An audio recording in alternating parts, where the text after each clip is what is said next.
Assalamualaikum warahmatullahi wabarakatuh. Kembali berjumpa dengan saya Alim Haris di acara Sandasan. Pemirsa, hari ini saya ketemu dengan salah satu pendiri AMSI dan juga wartawan senior yang hari ini mempunyai peran besar untuk mengkonsolidasi kekuatan media di Jawa Timur, CEO dari Berita Jatim. Assalamualaikum, Bang. Waalaikumsalam.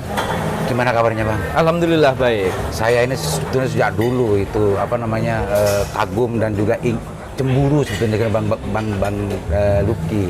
Tapi memang tidak terlalu banyak mempunyai waktu untuk bagaimana saya harus belajar kepada Bang Luki terkait dengan urusan bagaimana mengembangkan media. Bang Luki, acara Jatim Media Summit itu sebetulnya apa yang membuat kronologisnya dan juga yang menjadi alasan kuat kenapa Bang Luki melakukan hal ini? Jadi tahun lalu kami ini diundang sama Suara.com dan International Media Support IMS untuk mengikuti apa yang namanya Local Media Summit di Jakarta. Di Jakarta. Yang kemudian menghadirkan banyak narasumber dan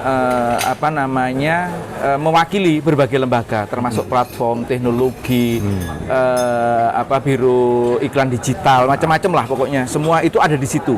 Nah, saya kemudian baru sadar, waduh, kalau Berita Jatim yang mungkin di Jawa Timur dianggap besar aja, di situ seperti bukan menemukan, memang besar, ya, besar gitu. Tetapi ternyata kami ini merasa, waduh, itu benar-benar terbuka bahwa kita ini masih kurang banyak gitu loh, jaringan terutama teknologi, cara distribusi konten, terus macam-macamnya, model bisnis, pemahaman kita tentang model bisnis itu sangat terbatas. Nah, acara itu membuat saya ya ini mestinya nggak hanya dinikmati oleh Berita Jatim dan beberapa media yang waktu itu punya kesempatan untuk hadir. Karena itu artinya Bang Luki melihat bahwa media Jawa Timur khususnya lingkar Jatim lah khususnya gitu ya, biar tidak musik yang lain. Masih taraf kelasnya masih bawah sekali ketika ikut pertemuan tadi yang di Jakarta itu ya, tentang persoalan bagaimana penyajian berita dan juga teknologi dan macamnya. Makanya hari ini Bang Luki dengan itu mengundang kita semua ke sini. Iya, betul. Jadi memang Mas. Jadi misalnya gini. Satu profesi yang penting, AdOps. Nah, saya istilah itu aja baru tahu. Gitu. Apalagi saya memang bukan. Iya, itu. Jadi misalnya contohnya seperti itu. Jadi mungkin tidak mewakili semua media di Jawa Timur ya. Tapi saya merasa bahwa apa yang dilakukan oleh Suara dan IMS itu dan mendapat dukungan dari banyak pihak itu penting gitu dan bermanfaat. Karena itu saya kemudian meminta Mas Jono untuk gimana kalau kita gelar di Jawa Timur. Karena kan gini, kalau kita lihat itu size bisnisnya itu kita ini provinsi kedua. Ya. Surabaya katanya kota kedua dari DKI. Iya, tapi size bisnis media online di Jawa Timur itu masih jauh lah. Ya. Kalau tadi saya melihat dari datanya Bu Kofifah itu 170 juta. Di sini 5 juta. Iya, rata-rata 5 juta. Memang ada yang 8 juta. Sudah mulai ada. Yang 8 juta saya lihat sudah ada. Tentu kita tidak bisa memasukkan Tribun ya, karena Tribun itu meskipun ya sudah nasional, Jawa Pos sudah nasional gitu kan. Kalau yang bener-bener lokal itu memang kita masih kayaknya belajar. Mas Luki, media ini sebetulnya kan fungsinya kan tidak hanya urusan bagaimana memberikan unsur pengawasan dan juga menjadi pilar demokrasi terkait dengan urusan kebangsaan kita. Lah, dari dua fungsi bisnis memang ketika bicara tentang masalah media Jawa Timur khususnya online, apa yang Mas Luki lihat di Jawa Timur terkait dengan urusan fungsi bisnis karena memang banyak sekali media-media yang sebetulnya 1-2 tahun sudah bangkrut, hilang, 1-2 tahun muncul lagi, kan merumput sebelum ini, tapi sekarang sudah banyak sudah berhenti dan bangkrut. Nah, kalau dalam konteks ini kan di sisi pilar demokrasinya itu kan bisa kita lihat gitu kan, tapi keberlangsungan sistemilitas dari medianya kan tidak bisa terjaga. Apa yang Mas Luki ingin katakan tentang masalah ini? Ya itu, karena pertama pengetahuan kita tentang model bisnis media online masih sangat terbatas. Teman-teman rata-rata hanya pinter membuat berita, tidak tahu distribusinya di mana, tidak tahu bagaimana mendapatkan pendapatan dari iklan programatik, tidak bisa memaksimalkan pendapatan dari digitalnya. Padahal kan hidupnya itu dari Google Ads gitu misalnya salah satunya. Nah tempat saya ini bahkan berita Jatim itu kita pernah punya Google Ads, pernah dapat pendapatan 1 bulan 200 berapa, tapi ternyata kemudian juta per bulan. Tapi kemudian ternyata itu dilihat oleh Google sebagai trafficnya ada yang tidak beres. Kita kemudian kena ban dan sampai sekarang nggak bisa dipulihin. Masa? Loh, iya. Terus yang iya, karena kita memang mungkin terlambat merespon atau dianggap kesalahannya elementer. Padahal kami tidak mungkin melakukan traffic palsu menggunakan robot. Jangankan itu, kita ini bener-bener dari media cetak yang tidak paham gitu sebetulnya untuk itu. Masalah urusan urusan itu bobol teknologinya Google lagi kan, itu kan kasarannya gitu, menipu. Di mana itu sebetulnya letak kesalahannya Mas Luki? Ya karena ketidaktahuan. Bahwa ternyata Google kalau kita kena peringatan seperti itu, kita harus segera merespon, kita harus segera melakukan pembelaan. Tapi karena tidak ada yang ngurus, begitu saja gitu ya. Mas Luki, saya kan dari Madura nih, Sandasan juga banyak sekali Madura, dan di Madura itu sebetulnya memang sempat merumput media-media online sejak tahun 2000-an ya, 2017 sampai ke akhir. Tapi sekarang sudah banyak yang anjlok dan macam-macam. Mas Luki melihat perkembangan media khususnya kalau di Jawa Timur, saya melihat Mas Luki sudah ada dalam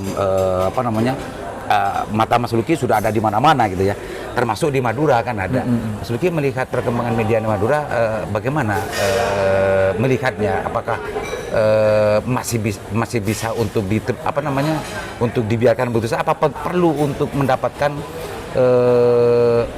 masukan yang sangat signifikan dari Jawa Timur? Saya pikir masih memungkinkan ya. Jadi misalnya gini, tadi ada contoh yang disampaikan oleh Mas Yuswo tadi di forum itu, bahwa bahkan di Situbondo atau Bondowoso itu ada kampung YouTuber. Kampung YouTuber.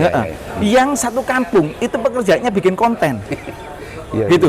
Dan itu bukan hanya melayani kepentingan lokal, tapi juga melayani platform-platform di Jakarta dan dunia. Gitu. Artinya apa? Sebetulnya tinggal kreativitas. Pengetahuan kita tentang teknologi, pengetahuan tentang platform-platform yang memungkinkan kita memonetisasi produk. Mas Luki, sebelum lanjut, orientasi dan juga basic dari YouTuber dan media kan beda. Kalau YouTuber itu kan memang untuk orientasinya bagaimana konten-konten itu kan tidak diikat oleh aturan-aturan di pers gitu. Apapun konten-kontennya yang kalau dianggap itu menarik terhadap publik kan itu yang menjadi sasaran. Tapi kalau media kan berbeda, Mas Luki. Ya, tapi kan sebetulnya media itu punya banyak fungsi. Artinya kita selain karena ini digital, selain kita ini harus punya produk jurnalistik gitu, kita juga bisa punya produk sebetulnya yang melayani kepentingan platform.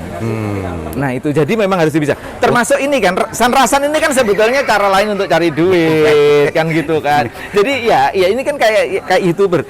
Cuman karena kita punya media, kita mungkin cara bertanyanya lebih benar, narasumbernya lebih benar gitu. Tapi kadang-kadang memang pakai aturan kayak gini itu tidak banyak yang nonton. Yang ngawur-ngawur malah banyak. Saya justru merasakan itu gitu Mas Luki. Kenapa ya kalau saya melihat konten-konten orang joget-joget, trafficnya sampai sekian puluh ribu dan macam. Lah urusan hal semacam ini, sulitnya kiamat untuk sampai ke angka 1.000-2.000. Iya, jadi mungkin yang tadi rumusnya dari Mas Yuswo tadi, bahwa intimity itu penting. Jadi kedekatan. Jadi kalau kita memang benar-benar harus menempatkan pemirsa kita. Kalau kita main di YouTube, kita main di podcast, itu harus intim. Guyone ya itu sebetulnya sudah bagus. Ini sebenarnya sudah punya karakternya sudah sangat kuat gitu. Cuman kita memang kemudian harus ngambil konten yang pas. Jadi misalnya kalau dalam bayangan saya dalam bayangan saya, mohon maaf ini. Misalnya di tengah rencana pemilu. Pemilu. Ya, bahaslah Masalah politik gitu ya. Jadi menarik isu Jakarta gitu, misalnya ya ke lokal. Jadi misalnya bagaimana sih pandangan pengamat dari Madura tentang misalnya deklarasi Ganjar. Nah, gitu. Ini menarik juga. Ya. Meramalkan kira-kira kalau ya mungkin dari ada universitas kan di sana, Trunojoyo. Misalnya menghasilkan kira-kira bikin meramal kira-kira wakilnya Ganjar siapa?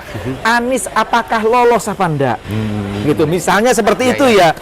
Prabowo nanti dengan siapa? Itu kan menarik. Apa namanya? Apalagi kalau bisa menghadirkan kiai loh. Contohnya itu loh. Anies lolos apa enggak? Ya, tapi itu kan mohon maaf ya, itu tapi kan sebetulnya menjawab rasa ingin tahu publik. Kita tidak, dan yang menjawab kan kita bertanya. Kita punya hak untuk bertanya dong. Pakar nanti yang menjelaskan. Yang saya tanyakan bukan itunya Mas Luki. Tapi Mas Luki kok pertanyaan Mas Luki itu kan tidak ahistoris. Ada pikiran dalam Mas Luki kok muncul pertanyaan apakah Mas Anies lolos ya? Karena itu kan sebetulnya ada di wacana publik. Oh gitu. Iya kan ada di wacana publik. Kita melihat kan ada yang bilang Anies tidak lolos gitu. Dijegal gitu ya. Ya, banyak kan yang ngomong seperti itu kan ada ini. Tetapi kan kalau kita di Madura, di Bangkalan ada pakar. Mengapa kok kita tidak mencoba melibatkan pakar itu? Ya. Karena mendekatkan. Saya tadi kan ngomong intimity. Tadi juga ada satu kata kunci yang menurut saya penting. Lambe Turah itu menjadi isu adalah fakta yang tertunda. Fakta yang tertunda. Itu saya pikir menarik. Saya juga berarti kita memang mungkin harus menjawab isu yang sedang diperbincangkan oleh publik di Madura itu seperti apa, itu yang kemudian kita kemas. Ya, Mas Luki, kembali ke urusan permediaan di Madura, urusan masalah itu mudah-mudahan ini menjadi bagian dari masukan yang harus saya elaborasi nanti. Mudah-mudahan konten saya tidak sesulit yang saya ceritakan tadi nanti untuk bisa disimak oleh orang.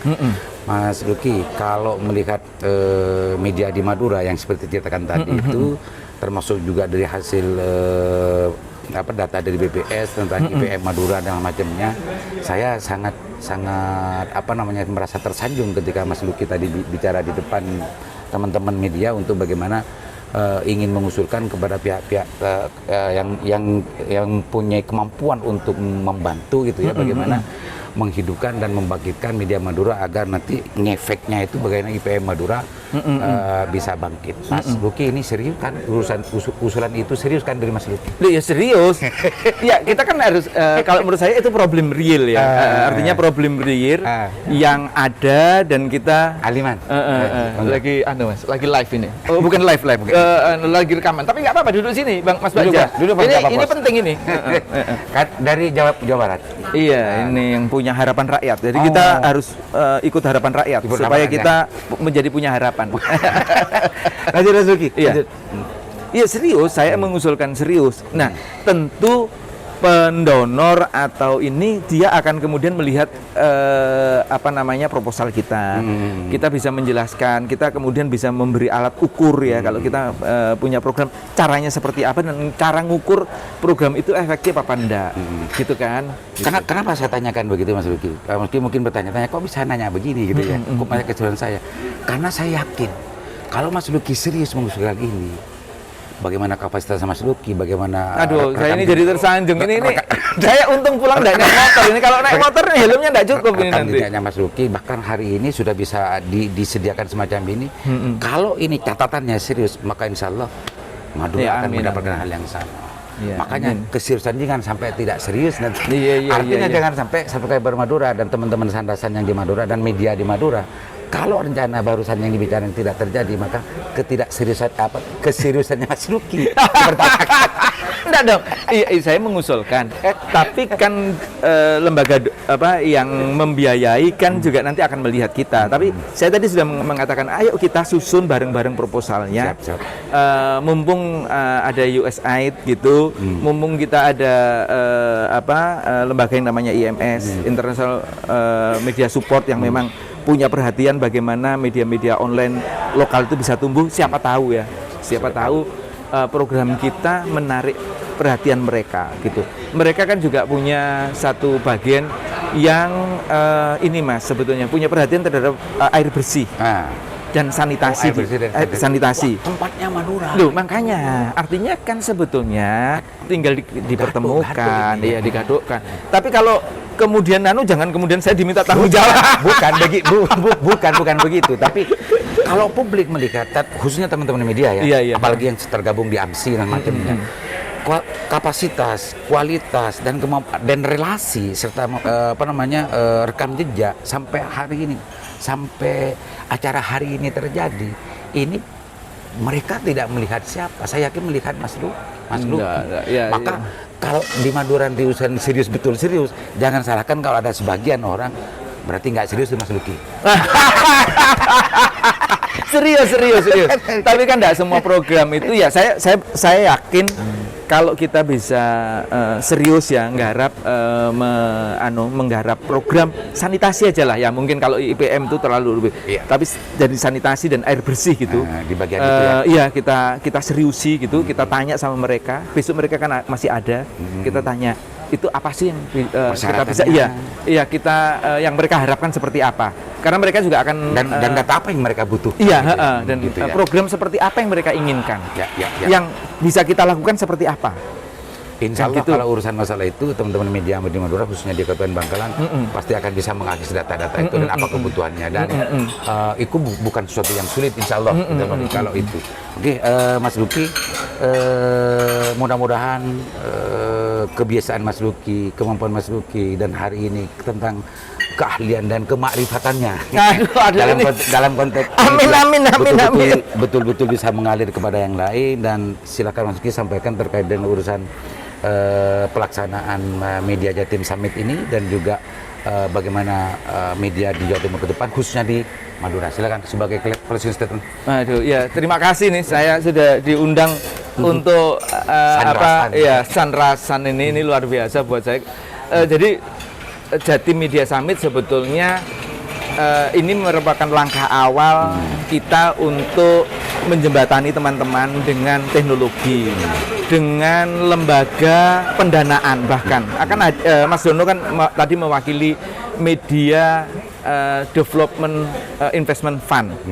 Jadi satu lembaga yang memang membantu, bahkan mereka akan bersedia invest terhadap media-media yang termasuk MIIF ya? Ya, MDIF.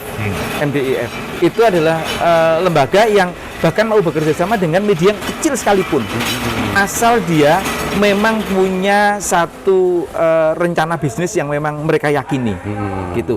Dan itu saya yakin kalau kita serius, Madura punya banyak konten ya, sebetulnya punya banyak potensi konten yang sangat menarik gitu, mulai dari garamnya, empu kerisnya. Kita kemarin memberi penghargaan terhadap empu keris empu keris wanita di Sumeneb. Itu semua orang heran. Itu misalnya gini, Mbak, jenengan masih muda tapi sudah menjadi empu keris, tapi rambutnya itu warna-warni. Saya tanya, kok ini empu yang boys gitu, dan dia satu-satunya empu wanita di sana gitu. Apa jawabannya? Kalau saya tampilnya serius, jangan saya nanti dianggap dukun, orang menjadi takut untuk berhubungan. Ini keris sebagai seni, sebagai bukan hanya seni sih, warisan budaya yang harus gitu. Jadi itu kalau Mas Aiman bisa wawancara dengan dia untuk Sanrasan, saya pikir menarik. Banyak ketertarikan.